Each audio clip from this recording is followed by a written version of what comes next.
The conditions were varied at our last Grand National Cross Country race, with hills, rocks, and mud in Tennessee. In the end, it boiled down to the same two, Chris Borich and Taylor Kaiser duking it out for the win. Borich held on to win, leaving him one step closer to a championship today. Playing in the dirt, face full of mud, sacrificing flesh and blood. Playing in the dirt, digging in the ground. All I'm asking you, where you gonna be when it all goes down, down, down, down, down, down. Well, hello everyone, welcome back to our coverage of the Can-Am Grand National Cross Country Series. This is Racer TV. I'm your host, Jason Wygant. It's the ITP Powerline Park Grand National Cross Country Race in St. Clairsville, Ohio. Our top riders, they're pretty relaxed in the pits right now, but they'll have a lot to worry about once they're on the track because look at this. Some deep mud bogs here in Ohio. Even four-wheel drive isn't always the answer. You might need some spectators to pull you out in the deeper sections.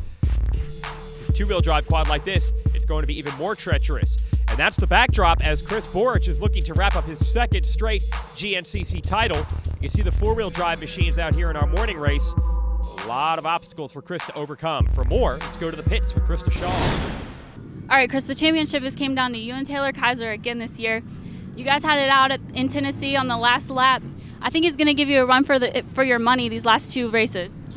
Yeah, I mean, he's been working hard. I mean, they had everything going in the right direction. I mean, they had guys out there picking lines, and I mean, that's all part of the race. And I mean, there's just a whole bunch of people out there giving you lines, and he got by me there at the end, and he bobbled just a little bit, made a mistake, and I capitalized on it and went on to win. So I mean, they're trying pretty hard. All right, well, I don't want to give you any bad luck or anything, but basically you just have to finish the race today, and you'll have the championship again for this year. Yeah, I mean, we've been working hard at it, and we've been counting the points and figuring out where I need to be, but ultimate goal is just to go out and try to win. I mean, we're just not going to go out there and just try to finish. We're going to try to go for a win and see what we can come up with. All right, thanks, Krista. Riders are now gathering down to the starting line area. Borich, you see there on the number one on the right, has won 8 of 11 races this year, and that's what's put him in position to wrap up championship number 2 for his career today. Like we said, he just needs to finish, but I think he wants to finish first. Let's get to it. Drag racing into the first turn we go. Brian Cook on the inside gets bumped and banged around. That's going to open the door.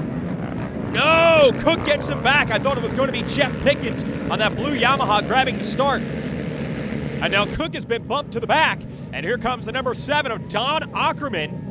And they're going to play a game of chicken into this right-hand corner with Borich up to 3rd, Cook to 4th. And once they finally get into the woods, it looks like it's Ackerman, Borich, Pickens, and Cook. So Pickens and Cook have to be saying, what happened? We had the start. But Cook will pick up $250 from MotorcycleUSA.com for grabbing that hole shot. But I'm sure he'd wish he's in the lead right now like Ackerman is. And here we go, headed down into the mud. You could tell because there's spectators all over. This is what they want to watch. Ackerman's the first rider to get there, and he's got to pick a line. They go all the way to the left. Well, they do. Here comes Pickens on the right. Eventually, this will all funnel back together, and it is anyone's guess as to which line's going to work. See one of the Can-Am Warner team officials there trying to get his rider's attention. They take his line. Look out! Hey, the golden rule, when times get desperate in GNCC like it is right there, the spectators will stand on firm ground. They're not going to stand on mud. So go where they are. And it's paid off.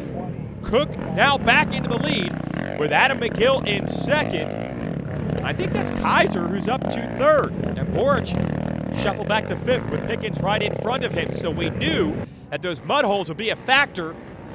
They already are on lap 1. And I know it's a broken record, I say this every week, but these riders do not have practice or qualifying for GNCC. You can walk the track or bicycle the track, but you cannot ride your ATV on it until the race begins. It's old school. Not only is it the fastest and the fittest rider, but it's the rider who's able to figure out the terrain quickest that wins these races. So that is a big factor, and Cook and McGill have taken advantage. And then you heard what Borich was alluding to in our interview at the top of the show. It's good to have friends out there pointing out the fast lines, especially in those mud holes. Now it's McGill into the lead through yet another muddy section. Lots of ups and downs on this track, so when they're out in the fields, you're going to see some dry terrain and some dust. You get down to the valley, though, and all the water just drains down there, so it's a strange track. It's about 50% mud and 50% dust. And so far, McGill on the Warner Can-Am handling it best. He's beginning to check out on Cook. Cook took McGill's spot on KTM this year, and a lot of people thought Cook would put that orange machine into victory lane a few times. He has not been able to get there. He's been a 4th or 5th place rider most of the season. He would love to correct that today, get back in front of McGill and try to take the win, but you gotta watch for Kaiser and Borch back there as well. We're just getting started from Ohio. Stay tuned.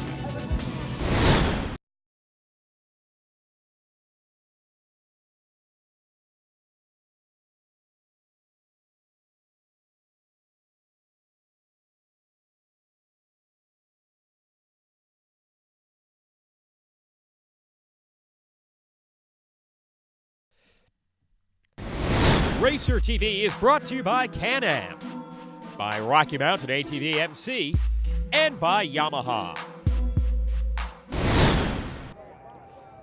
Welcome back to the action. Adam McGill out of West Virginia leading the way as he hits some big bumps here at the Powerline Park GNCC, and the biggest of all, able to bounce his way atop of the mud. He didn't even get an ounce of mud on his machine. Perfectly done. Now see, a little bit of bigger splash by Cook, but he didn't care about staying clean. He just doesn't want to get stuck. Looks like here on lap 2, everyone has figured out the lines as Kaiser and Borch come through in 3rd and 4th. They now know to go straight through the middle, hook back up to the race trail here. McGill riding smooth, but pulling away at the same time. Cook, Kaiser, Borch still 2nd and 3rd. Borch out of Pennsylvania. He's 28 years old. Hard to believe. There was a time, a decade ago, Borch was the teenaged young gun of this tour, going after the 9-time GNCC champion Bill Balance. He finally got past Balance last year as we watch McGill continue to pull away up front. And ever since Borch finally got that championship, he has been harder than ever to stop. The guy has always had speed. What he has learned through the years is when to apply it. We have seen him back here 4th and 5th early in the race, just like he is right now, time and time again. But on the last lap, that's when he strikes. That's a lesson he learned, battling Balance through the years. He will not panic, even with someone who's as fast as McGill, opening up this type of a gap early on. It's a long race, folks. We raced for 2 hours out here, and now you see Borch has slipped into 2nd in front of Kaiser and Cook, and let's see if he can run after McGill. We'll find out in a moment, but now it's time for the Rocky Mountain Spotlight. Hi, I'm BJ Noggle. I race Junior B in the GNCC series. This week's Rocky Mountain ATV product spotlight is the All Balls rear axle bearing kit and the Tusk ATV rear axle bearing remover kit. The All Balls rear axle bearing kit retails from $17.99 and up. All Balls kits include seals and bearings for one axle. All Balls makes many bearing kits for your ATV or motorcycle. The Tusk ATV axle bearing remover set retails for $39.99. This tool makes ATV axle bearing removal a simple job. The collet grabs the inner race of the bearing and the slide hammer pulls the bearing out. Visit RockyMountainATVMC.com. Nice job, BJ. All balls. That's because it's all ball bearings, folks. Don't get carried away. Now, also getting carried away is McGill, who has opened up a nice lead here on the 2nd lap, and that's why Borch, Kaiser, Cook, they're putting the hammer down to try to get back to the guy from West Virginia. Now, a few years ago, when McGill was on the KTM, won a bunch of races at the beginning of the year, opened up a massive points lead, was really hanging it out. Ended up having some crashes, some bad luck, and threw the championship away. The last few years then, he's been working on consistency, which is good for your overall point situation. That's why he has the number 3 plate, but he has not won a race since 2008. And this Warner Can-Am team has won a couple of races with their other rider, Chris Bithell. So we know McGill is capable, and we know the machine is capable, but the combination, although they've been very consistent this year, has not been able to get to victory lane. Today could be the day. Did I mention that this track has a lot of up and down hills? Wait a minute. McGill yelling no back brakes to one of the mechanics there on the side of the course. Oh, and just when it looked like it was going his way, now they're going to radio the pit and tell them to get brakes ready as their other rider, Bithell, comes through. So he's got to come into the pits. We'll see if they can repair it, or they might just choose to let him go. Changing the rear brakes is a long stop, and the amount of ground you're going to lose, if you lost your front brakes, forget about it. You need to stop. Back brakes, you might be able to get by. Borich in the pits. His team probably doesn't even know about McGill's condition, but they're about to find out. Kaiser taking a look over his shoulder, and he's into the lead. Decided not to pit. And I think it almost surprised himself. He looked back and was wondering why everyone was in there. So Taylor Kaiser into the lead. We'll sort it out when we return.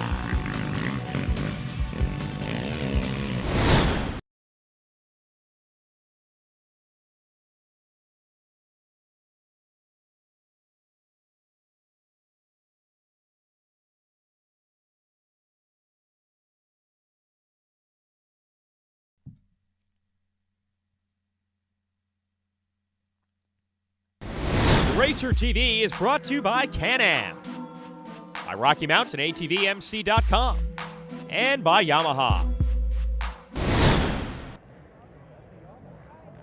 Well, big changes here at the Powerline Park GNCC, brought to you by ITP Tires. Taylor Kaiser is now in the lead as he jumps the twin mud holes out here in the valley. Chris Borich in second. Third is actually Chris Bithell, with another classic Chris Bithell bad start, has worked his way up to third. Fifth is Adam McGill, who had to stop in the pits because he has rear brake problems, and he was checking out. So McGill's going to have to get his speed back. He's going to have to catch and pass four of the riders to get back to the number one spot. But the rider on the move is Bithell. He is now inside of Borich and looking to make a pass. Did not even see Bithell early in this one.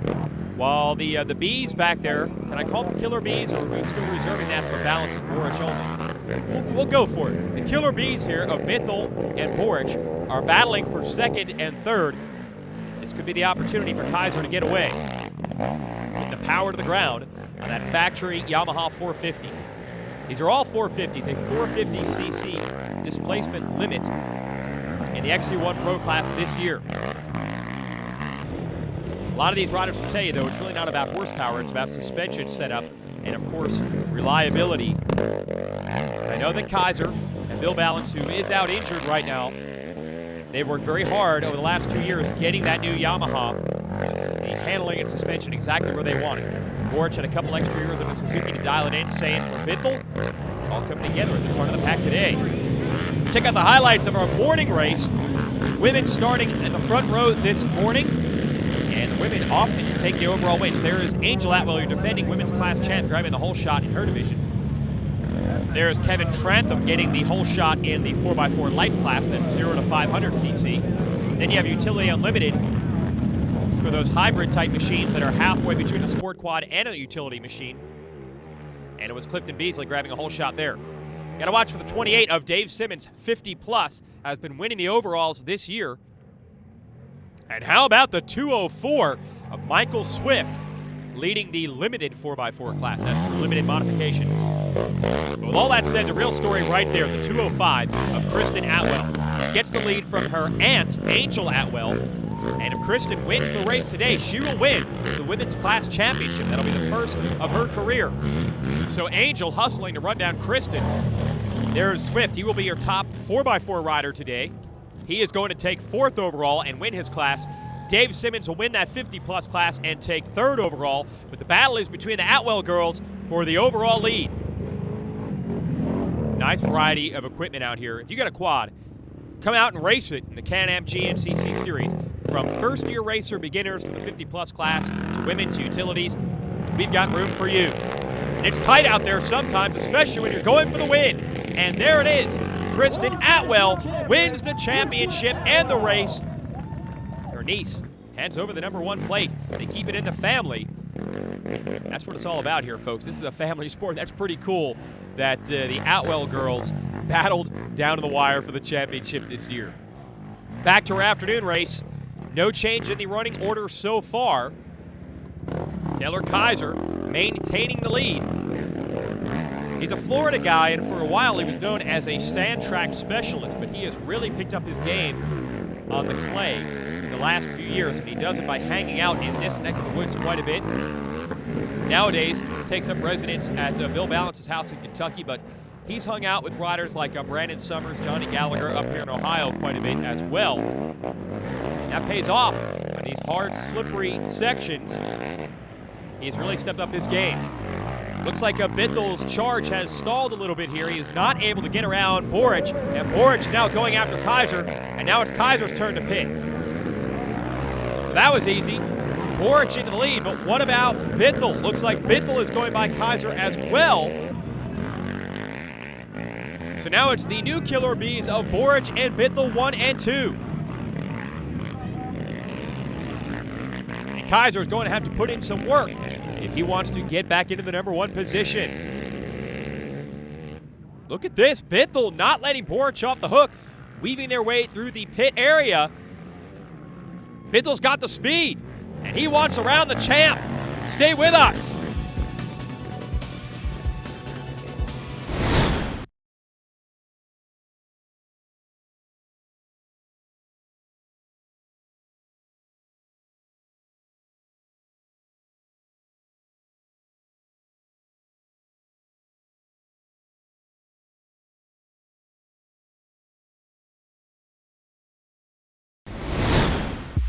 Racer TV is brought to you by Can-Am, by Rocky Mountain ATV MC, and by Yamaha. Stretch run here at the Powerline Park GNCC. Jason Wygant, your host. And we got Chris Boric in the lead and Chris Bithel in second. Two kids out of Pennsylvania, both on yellow machines, but one is a Suzuki and one is a Can-Am. And the report on Taylor Kaiser is that he actually accidentally missed his pit earlier in the race.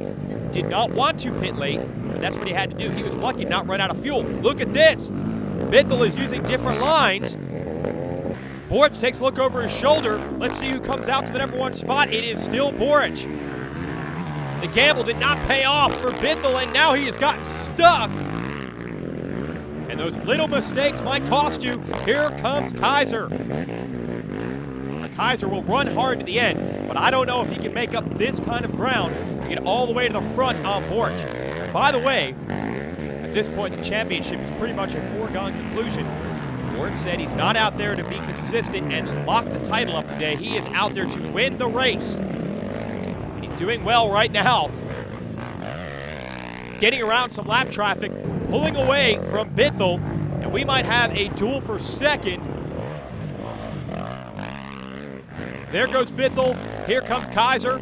Yeah, it's pretty close. So Bithel will have to hustle here late. Takes a look over his shoulder. Woo! Kaiser came into that corner really hot. He is trying to close the gap. Boric, meanwhile, has to be Wait a minute. They've closed back up on him. All three riders within just a handful of ATV lengths. Boric got to put the hammer down. As he heads for daylight, the checkered flag, the race win, and the championship could be his in just a few miles. Kaiser has gotten around Bithel, but he's going to run out of time. He botched his fuel stop, and that gave Boric the advantage. And for the second straight year, Chris Boric is the fastest ATV rider in the woods. He is your race winner and your GNCC champion. Nice effort by the #2. He's going to end up #2 in points and in the race again. He's got that spot locked up. One race to go at the Ironman. You can bet Taylor Kaiser is going to be fired up to try to win that one. Serve notice for 2011. Nice run by Bithel for third. Let's go to Krista in victory lane. All right, Chris, you had a pretty good race out there today. You landed yourself another podium. Tell us how it went. Well, it was off to a rough start. As always, I'm back in the pack, but I worked my way up steadily. And, next thing I know, I see the top guys. My number's going down on the screen up there. And, it was an awesome track. I felt awesome. Canyon was working awesome. And, I just get these guys in my sight. I passed a few of them. Next thing I know, I'm in second place right behind Boric. I rode there most of the time, just right on his heels all day. And, I made, some lappers got in the way there last lap, but that's racing, so I'll take third any day. Good race. Thank you. Check out the results. Cook outduels McGill 4th and 5th. Ackerman, Gallagher, Summers, Pickens, Craig Bowman in the top 10. Let's go down to Taylor Kaiser. Taylor, I know you haven't won another win really bad. Unfortunately, it didn't happen here today. Tell us a little bit about your race. Got off to a decent start. I was in like 5th or 6th. Made some moves right away at the creek and gained a couple spots. Was running up front for most of the day, and had a solid day. Got the lead. I kind of blew my pit stop a little bit, fell back, but was able to charge back to a 2nd place. Overall, it was a good day, and I had a lot of fun. We still have one more race to go. Maybe then. Hope so. There it is. Boric has an insurmountable points lead over Kaiser, who has also locked up 2nd of the series. Let's go down to our champion. All right, Chris, you took the win here today at St. Clairsville. You clinched the championship for a 2nd year in a row. Tell us how it went. It went good. I mean, we got off to a decent start. I knew it was going to be pretty tough out there. It's a real tough, hard-packed track here with a couple mud holes. So just try to make it through, be safe, smart, and be there at the end. What is your take on the season overall? It's been awesome. I mean, I can't complain at all. I mean, we've been on the podium 12 out of the 12 times. I think this is the 10th win now. I just can't thank Suzuki and those guys, Yoshimura, for sticking with me, and hopefully next year we'll be on the same ride. All right, well, congratulations. Thank you. Time for the Yamaha race recap. Looked like a Yamaha. Jeffrey Pickens would have the whole shot, but he was edged out by Brian Cook. Big scramble as we got to the first mud hole. Eventually put Adam McGill into the lead, and he checked out. McGill was looking strong. Chris Boric moved up to the number 2 position in front of Taylor Kaiser and Cook. Then Kaiser would take the lead in the pits, while McGill would go backwards after he lost his rear brakes. And then another contender joined the fray, Chris Bithell. The last lap, Boric would slip away from Bithell. Then we had a battle for 2nd between Bithell and Kaiser. But there was no stopping the 28-year-old out of Pennsylvania. Chris Boric takes the win, wraps up the championship. He is the unstoppable force in ATV racing in 2010. We have one more race to go. Join us at the Ironman, and thanks for watching.